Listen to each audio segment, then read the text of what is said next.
tolong betul, berapapun umur kita, 40-an, 50-an, 60-an, 70-an, berapapun, bangun tidur, please, please. Wah, ini tandanya memohon betul nih Pak. Please jangan lihat HP dulu. Karena 3 menit pertama bangun tidur, itu apa yang kita baca, apa yang kita tengok, apa yang kita dengar, itu akan betul-betul masuk. Dan terbawa sampai tidur. Jika bangun tidur itu, yang kita lakukan adalah penuh syukur, yang kita lakukan adalah doa, yang kita lakukan adalah mengingat segala nikmat, itu yang terbawa saat tidur, saat sampai malam. Kalau bangun tidur yang dipikirkan adalah dunia, gimana target tidak tercapai, yang dipikir adalah uang, yang dipikir adalah harta, itulah karakter kita sampai kita tidur. Assalamualaikum warahmatullahi wabarakatuh. Alhamdulillahil wahidil qaharil azizil ghaffaril mukawwirul laili 'alan nahar tazkiratan li ulil qulubi wal absar tabsiratan li zawil albabi wal i'tibar. Walhamdulillahilladzi nahmaduhu nasta'inuhu nastaghfiruh wa na'udzu billahi min syururi anfusina wa min sayyiati a'malina. May yahdihillahu fala mudilla lahu wa may yudlilhu fala hadiyalah. Nashhadu an la ilaha illallah, nashhadu anna Muhammadan nashhadu an la ilaha illallah, nashhadu anna Muhammadan abduhu wa rasuluh, la nabiyya ba'dah amma ba'd. Kama qala Allah ta'ala azza wa jalla fi kitabihil karim. Na'udzu billahi minasyaitonir rajim. Bismillahirrahmanirrahim. Ya ayyatuhan nafsul mutmainnah, irji'i ila rabbiki radiyatan mardiyah, fadkhuli fi ibadi wadkhuli jannati al-ayah. Wa kama qala nabiyyuna Muhammad ibn Abdullah, man salaka tariqan yaltamisu fihi ilman sahalallahu bihi tariqan ilal jannah. Al hadis sadaqallahul azim. Bapak-bapak, ibu-ibu yang saya sayangi karena Allah, alhamdulillah, sebelum kita mulai kajian kita berdoa kepada Allah, semoga siapapun kita yang hadir dalam majlis ini, insya Allah Allah sehatkan badan kita, Allah kuatkan jasad kita, Allah tambah ruh keimanan kita, Allah luaskan rezeki kita, Allah angkat segala masalah kita, Allah jauhkan kita dari orang-orang zalim, Allah matikan kita dalam keadaan husnul khatimah, amin Allahumma amin. Bapak ibu semua sehat? Alhamdulillah. Selanjutnya, innallaha wa malaikatahu yusalluna 'alan nabi ya ayyuhalladzina amanu sallu 'alaihi wa sallimu taslima. Salawat salam kita hadiahkan kepada baginda Rasulullah sallallahu alaihi wasallam dengan lafaz Allahumma salli ala Muhammad wa ala ali Muhammad. Bapak ibu, saya tanya dulu, sudahkah dalam majelis ini saya menyampaikan secara detail tentang adab mau tidur, bangun tidur, dan adab mau makan? Sudah belum? Belum? Tayo tanda, anta lupa. Belum sama sekali? Oke. Baik bapak-bapak, ibu-ibu yang saya sayangi karena Allah, kajian kita hari ini insyaallah kita akan membahas tentang adab mau tidur, adab bangun tidur, dan adab mau makan secara detail. Apa yang saya sampaikan malam ini itu adalah hal yang menurut kita simpel, tapi kalau kita amalkan insya Allah manfaatnya luar biasa. Kita amalkan pelan-pelan, kita amalkan satu persatu. Tujuannya apa? Supaya tidur kita benar, makan kita benar, dan bangun tidur kita benar. Kita tahu bahwa Allah Subhanahu wa taala pernah berfirman, hal yastawil ladzina ya'lamuna ma la ta'lamun. Tidak mungkin sama orang yang tidak berilmu dengan orang yang berilmu.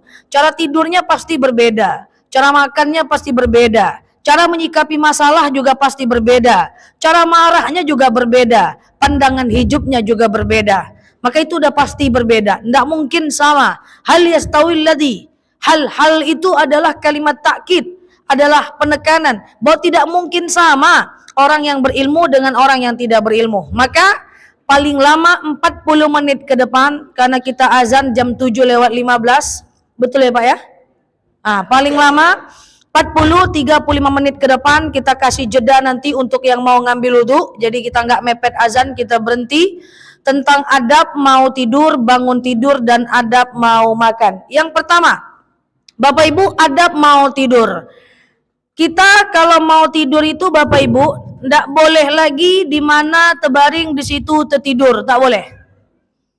Habis nonton Dangdut Akademia tertidur, nggak bisa lagi. Kalau udah usia kayak Bapak Ibu nih, berapa usia?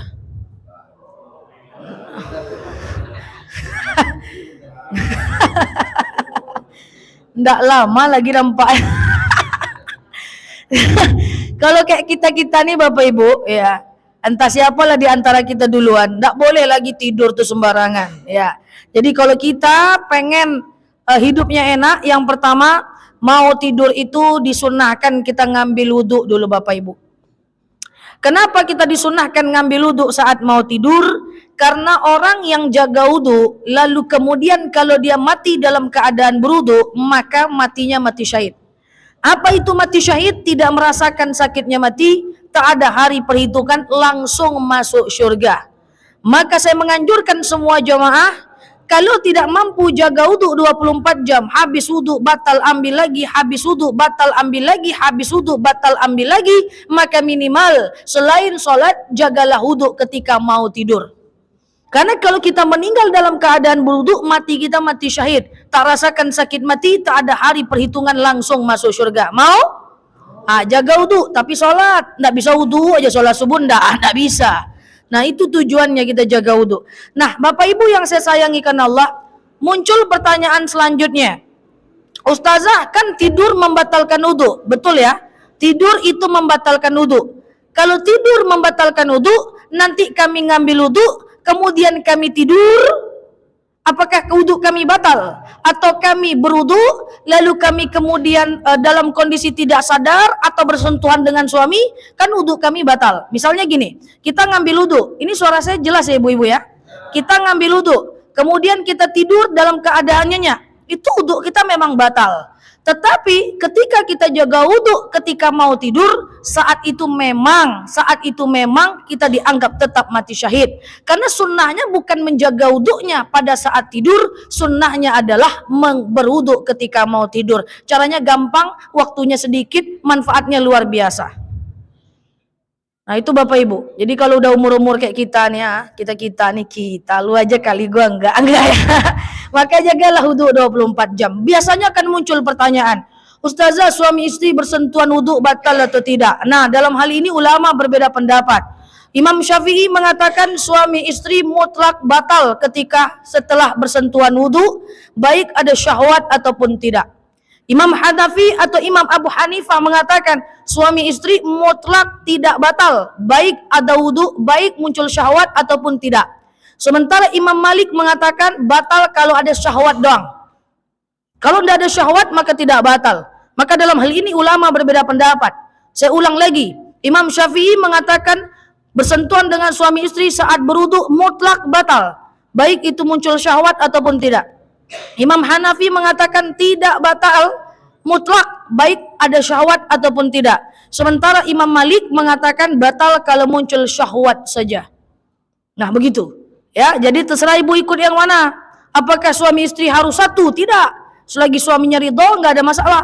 Jadi kalau istri suaminya bilang mutlak batal, nanti dia setelah bersentuhan wudhu dengan ibu, dia ngambil wudhu lagi. Nah ibu tidak usah ngambil wudhu, enggak ada masalah. Tapi jangan ibu kerjain dia, pacik bang. Jangan. Kita hargai perbedaan pendapat itu. Nah jadi itulah ya. Jadi jaga wudhu. Tapi nampaknya bapak-bapak, ibu-ibu depan saya ini semua rajin-rajin jaga wudhu nih. InsyaAllah, amin. Ya, jaga wudhu insyaAllah. Sehingga kalau kita mati dalam keadaan berwudhu, maka kita mati syahid. Yang kedua, kita duduk di tempat tidur kita Pak. Duduk di tempat tidur kita, kemudian tengadahkan tangan kita. Duduk di tempat tidur, kemudian tengadahkan tangan, lalu baca 3 kul.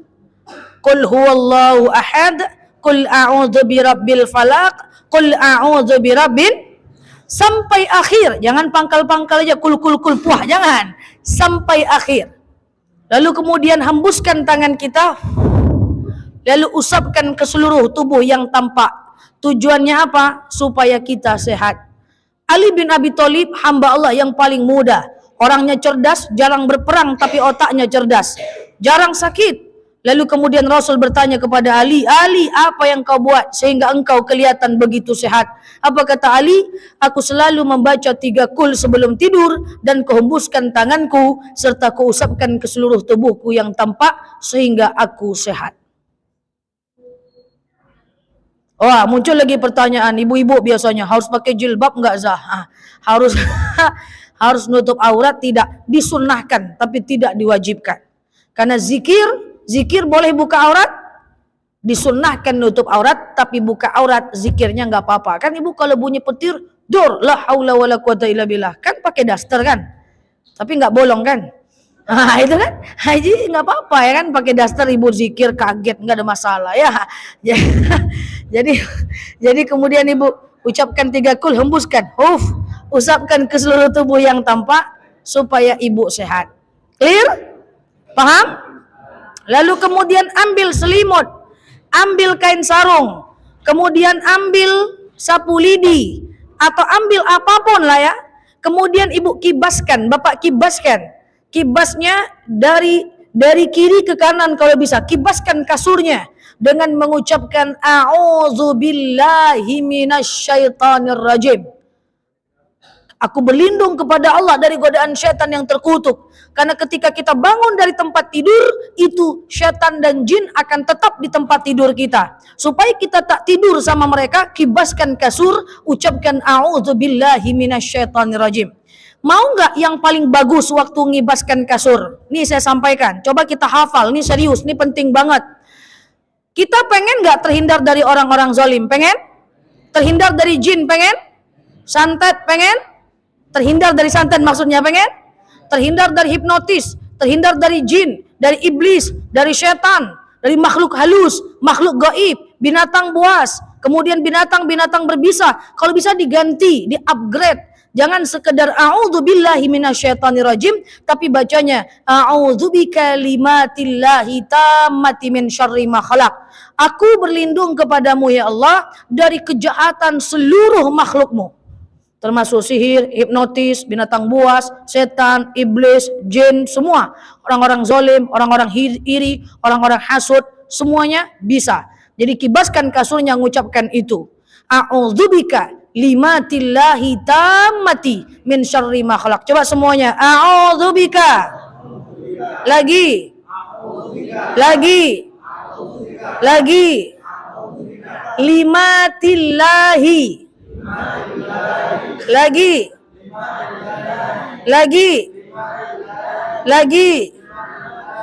A'udzu bikalimatillahi. Lagi.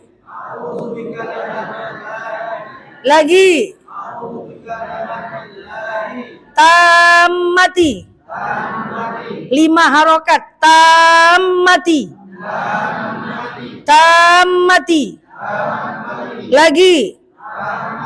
Lagi. A'udzu bikalimatillahi tammati.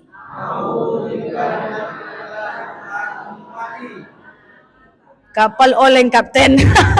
Oke, lagi 1, 2, 3.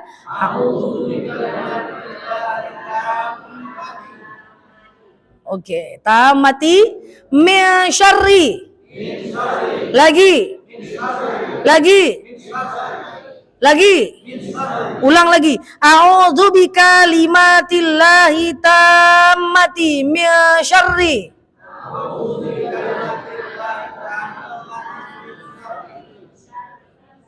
Syarrinya tidak ngayo, Pak. Oke, sekali lagi. A'udzu bikalimatillahi tammati min syarri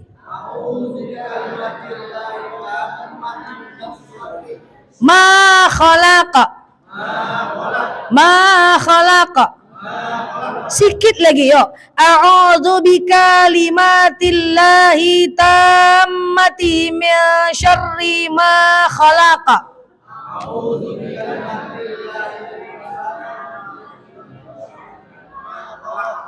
Ada yang tamatinya tinggal, ada yang mensyarrinya tinggal.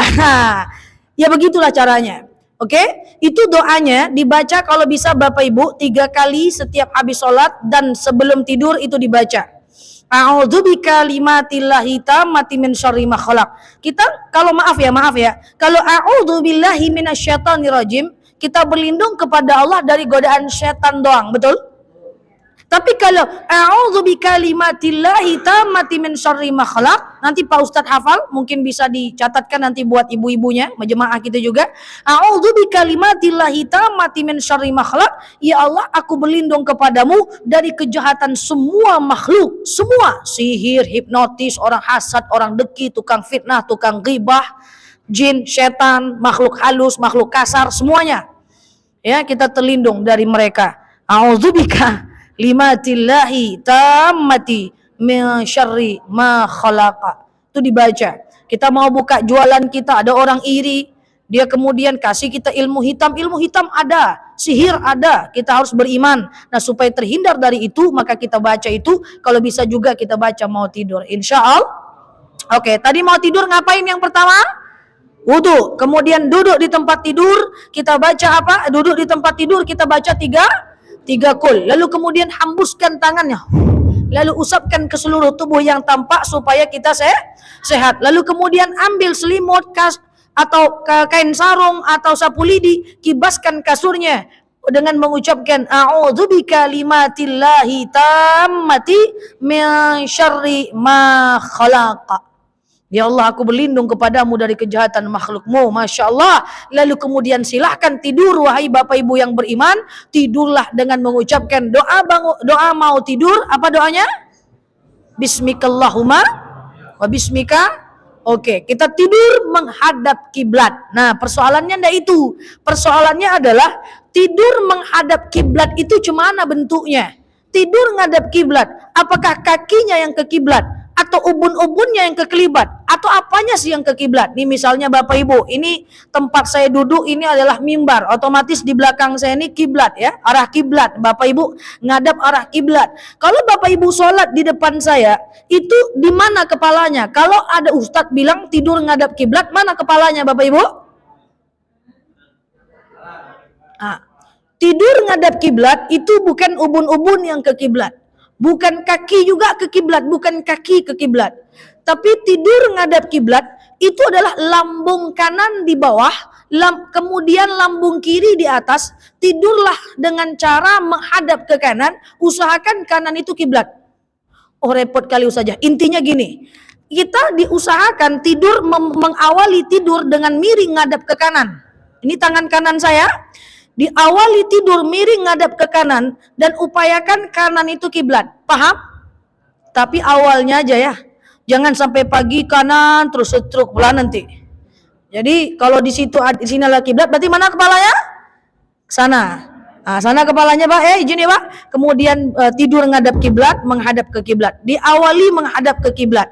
Jangan sampai pagi pula ke kiblat, setruk pula nanti. Dan jangan tidur habis subuh, habis asar, makruh.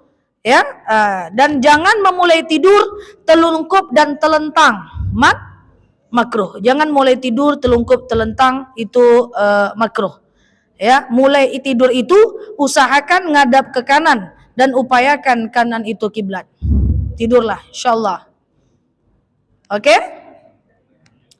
Nah, sekarang pertanyaannya apa? Betul. Kayak di liang. Ya, kayak jenazah di liang lahat. Betul sekali. Ya. Baik Bapak-bapak, Ibu-ibu yang saya sayangi karena Allah, muncul pertanyaan, Ustazah, habis saya ngambil wudu, saya main HP dulu. Habis main HP, baru saya baca 3 kul dan saya hembuskan. Habis itu saya ngangak-ngangak dulu. Ini cak-caknya nih pura-pura ya. Ngangak-ngangak, ngango-ngango, santai-santai. Baru pas mau tidur, saya ambil selimut tuh, saya kibaskan dengan membaca a'udzubika limatillahi tammati min syarri ma khalaq. Lalu kemudian ngangak-ngangak lagi. Baring-baring lagi, santai-santai lagi. Baru baca doa mau tidur. Boleh? Boleh aja. Yang penting sunnahnya disegerakan dilakukan. Kalau begitu gaya tidur jamaah saya, Masya Allah. Itu adalah implementasi dari hadis, dari dalil hal yastawil ladina ya'lamuna ma la ta'lamun. Kita kalau berilmu, orang tidur juga, kita tidur juga, cuman cara tidur kita beda. Cocok? Cocok. Insyaallah. Jadi enggak boleh lagi tidur takwa-takwa. Di mana terbaring di situ tertidur, tak boleh. Tidur harus direncanakan. Masya Allah. Oke? Itu yang pertama, mau tidur. Sekarang yuk bangun tidur. Bapak Ibu yang saya sayangi karena Allah, saya minta tolong betul, berapapun umur kita, 40-an, 50-an, 60-an, 70-an, berapapun, bangun tidur, please. Please. Wah, ini tandanya memohon betul nih Pak. Please jangan lihat HP dulu. Karena 3 menit pertama bangun tidur, itu apa yang kita baca, apa yang kita tengok, apa yang kita dengar, itu akan betul-betul masuk. Dan terbawa sampai tidur. Jika bangun tidur itu yang kita lakukan adalah penuh syukur, yang kita lakukan adalah doa, yang kita lakukan adalah mengingat segala nikmat, itu yang terbawa saat tidur, saat sampai malam. Kalau bangun tidur yang dipikirkan adalah dunia, gimana target tidak tercapai, yang dipikir adalah uang, yang dipikir adalah harta, itulah karakter kita sampai kita tidur. Jadi bangun tidur menentukan siapa kita.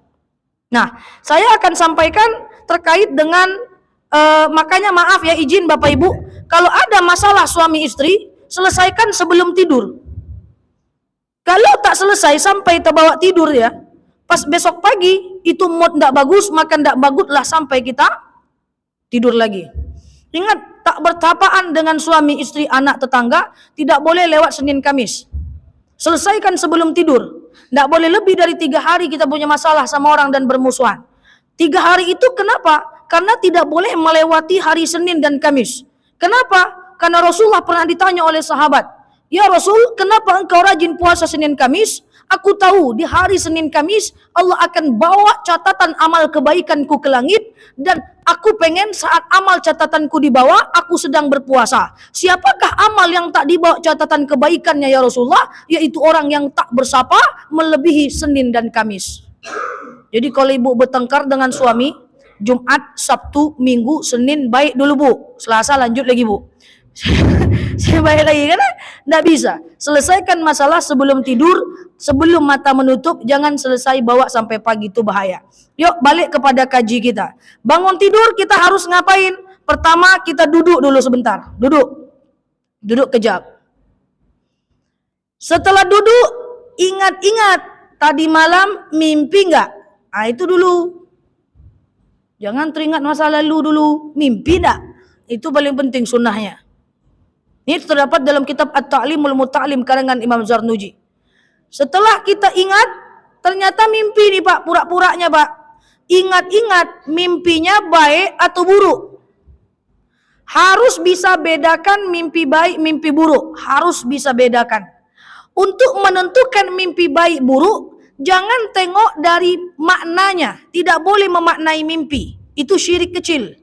Jadi tidak boleh mimpi diartikan tadi malam aku mimpi ini artinya apa. Jangan diarti-arti. Tak boleh mengartikan mimpi. Diartikan pun tak ada gunanya. Hanya Allah yang tahu maknanya. Oke? Untuk menentukan mimpi baik, mimpi buruk, ditengok mimpinya, bukan maknanya. Coba jawab. Salah enggak apa-apa. Mimpi gigi patah. Baik buruk? Buruk. Mimpi tenggelam ke sungai. Baik buruk? Buruk. Mimpi dikejar harimau. Baik buruk? Oh, baik.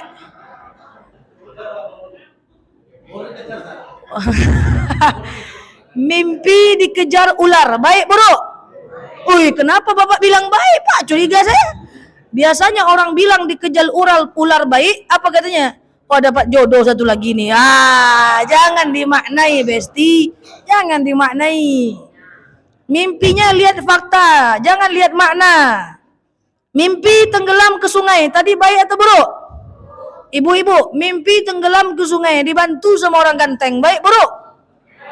Wih, buruk. Saya mau seganteng apapun, enggak mau saya tenggelam dibantu sama siapa. Buruk, jangan tengok makna. Tengok fakta. Mimpi orang ramai-ramai ke rumah, baik buruk? Berserak-serak jawaban. Kenapa ibu bilang buruk?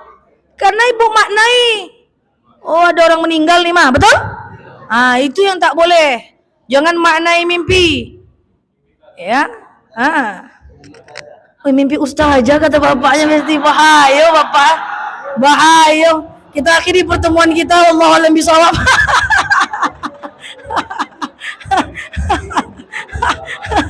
Oke. Bahaya. Lain kaji. Takut saya pulang. Ibu-ibu lain nengok saya, Pak. Baik Bapak Ibu yang saya sayangi karena Allah. Jadi gini.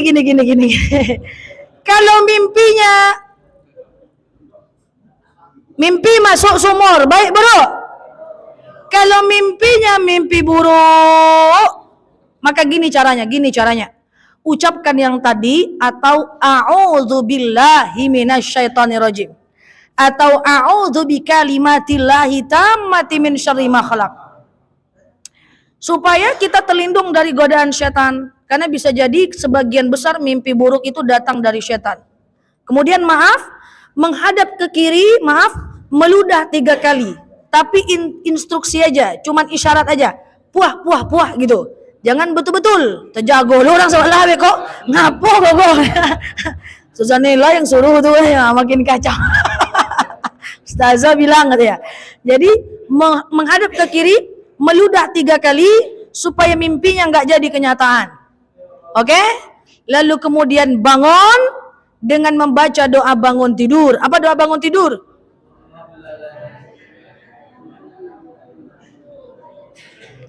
Oleng kapal doa bangun tidur. Jangan-jangan selama ini doa bangun tidurnya alhamdulillahi atau amanah. Ahyana ba'dama amatana wa ilahin.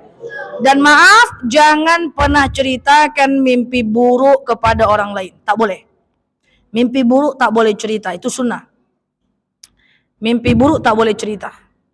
Nanti jadi nyata. Kan kita udah berlindung kepada Allah. Cukup serahkan sama Allah saja. Tak boleh ceritakan mimpi buruk. Wah aku mimpi. Tapi kata Ustazah Nela mimpi buruk gak boleh cerita. Cerita aja lah. Cerita juga nanti. Jangan. Jangan. Tahan. Harus terbiasa. Tak boleh cerita mimpi buruk. Oke? Setelah ketika mimpinya mimpi baik, mimpi dapat duit, baik bro. Tadi mimpi ketemu Ustazah Nela, baik bro. Kalau buruk pulang saya, tutup. Dah baik. Kalau mimpinya mimpi baik, maka ucapkan ya Allah, kabulkan mimpiku ya Allah. Bahasa lainnya Allahumma istajib doa. Allahumma istajib kalab. Jadi bahasa Indonesianya aja lah. Ya Allah, kabulkan mimpiku ya Allah. Nggak usah meludah ya, nggak usah meludah. Mimpinya mimpi baik.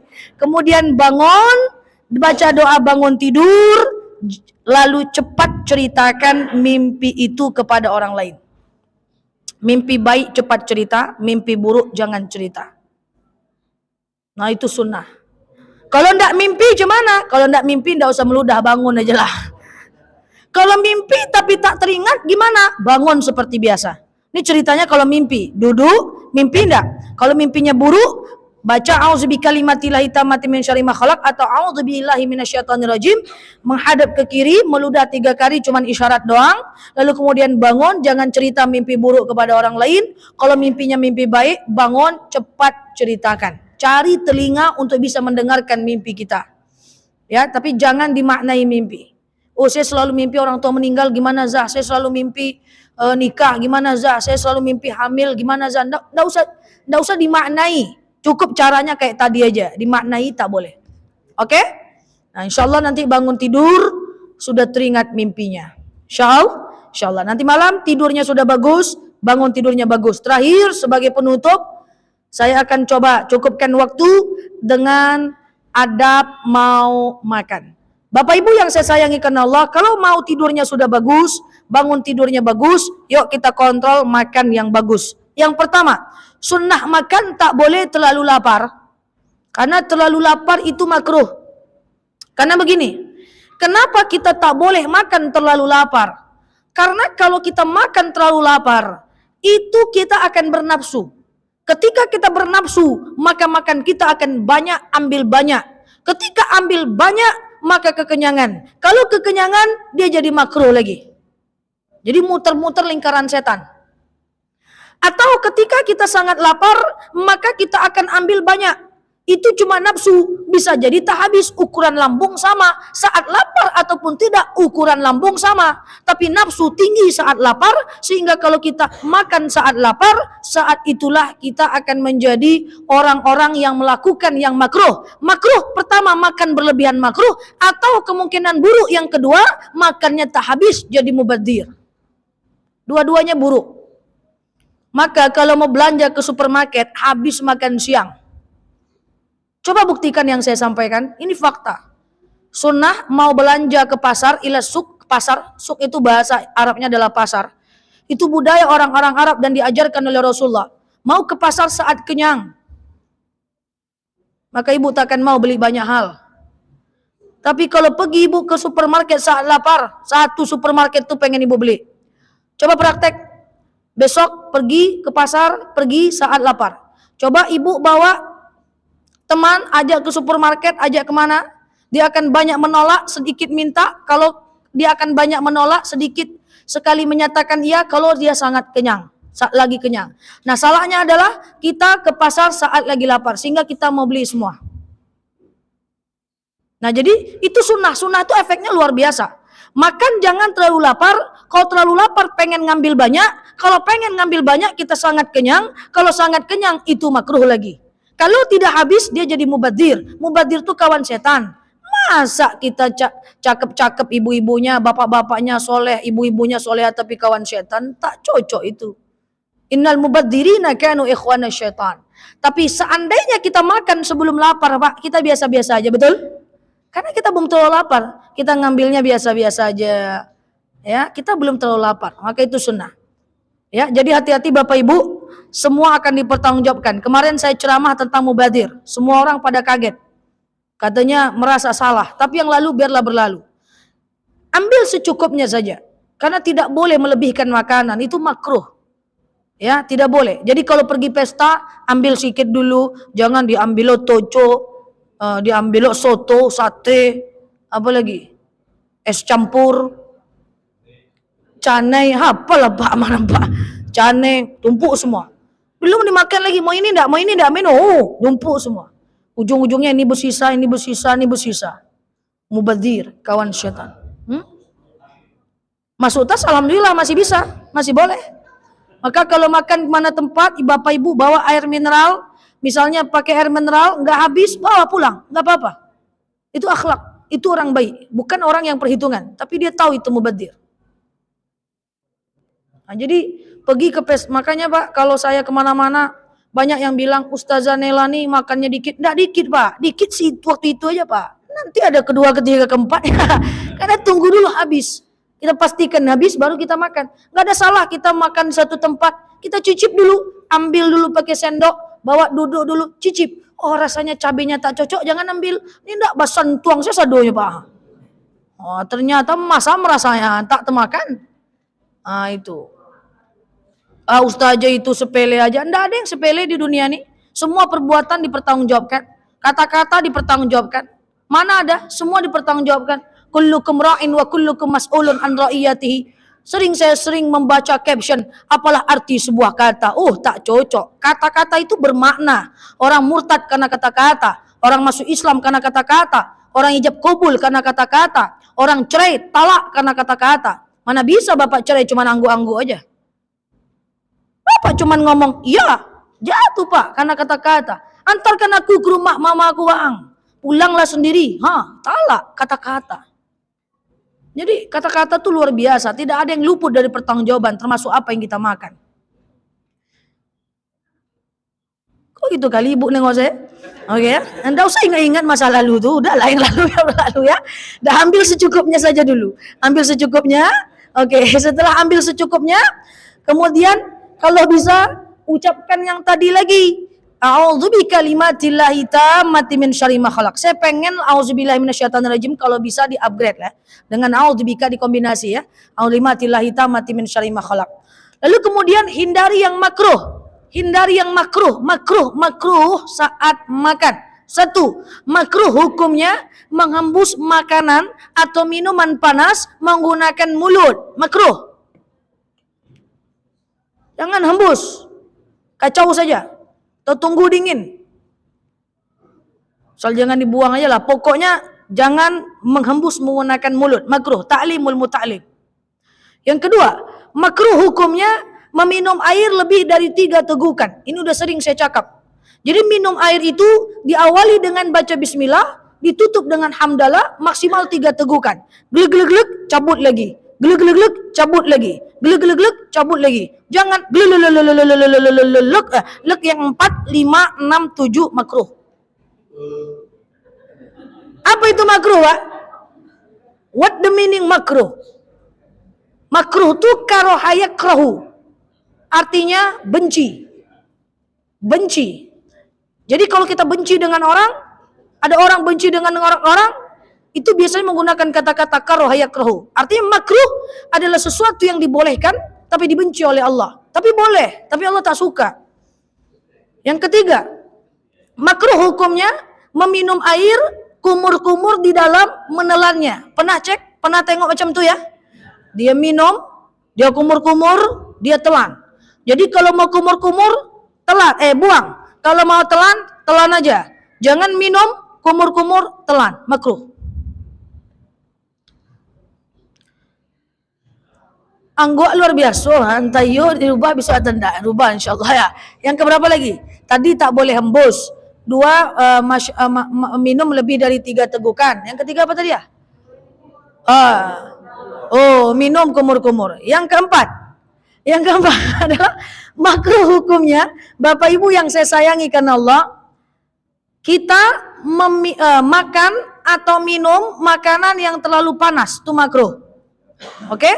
Yang kelima, makruh hukumnya makan, minum di gelas yang sudah sompel. Tahu sompel?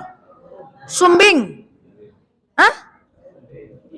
Sumbing. Jadi kalau ada gelas sompel sikit, Pak, sumbing sikit, jangan dipakai juga lagi. Itu makruh dan maaf menyebabkan kefakiran. Ini kadang-kadang gelas sudah tanggal-tanggal telinga itu juga dipakai masih. Yang cantik taruh di kaca, ya Pak. Tuh. Lekan ibu-ibu Tuh. Kadang saya biarlah koyak bibir makruh. Saya tuh Pak yang kasihan tuh nengok kuali Pak. Udah peang-peang dia Pak. Tanggal telinganya sebelah Pak. Tetap dipakai. Diambilkan lap tuh. Tak ada telinga tak apa-apa. Tak ada telinga tak apa-apa. Tak ada rotan akar pun jadi. Dia ada yang baru ada Pak. Ditaruhnya. Sayang dipakai. Panjanglah lagi umur kuali itu pada umur dia. Dan lewat kok dia kuali masih ada juga masih dipakai anak keturunan kayak gitu ya, itu menyebabkan kefakiran, tak boleh.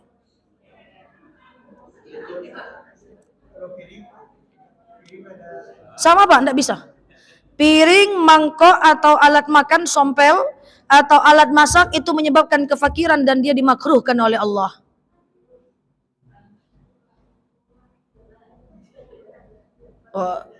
Tapi kalau ditanya kalau orang fakir gimana? Itu lain lagi konteksnya. Jadi ibu-ibu, kuali-kuali itu dipakai Bu. Jangan orang lewat ibu beli, alasan dengan bapak udah jelek Pak. Rupanya dipakai hitam juga masih. Kenapa itu dipakai Bu? Sayang saja. Ujungnya nggak kepake. Itu hati-hati. Sumbing. Tapi kalau retak masih bisa. Sumbing tak boleh. Tapi saya yakin banyak sumbing daripada retak. Itu makruh.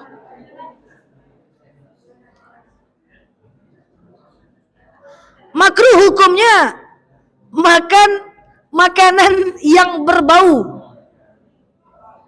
Tunggu dulu, jangan disalahkan juga jengkol tuh. Yang masalahnya bukan jengkol dan petainya Pak. Yang masalahnya adalah baunya. Jadi kalau ibu-ibu saya nih bisa masak jengkol anti bau. Wah, nih.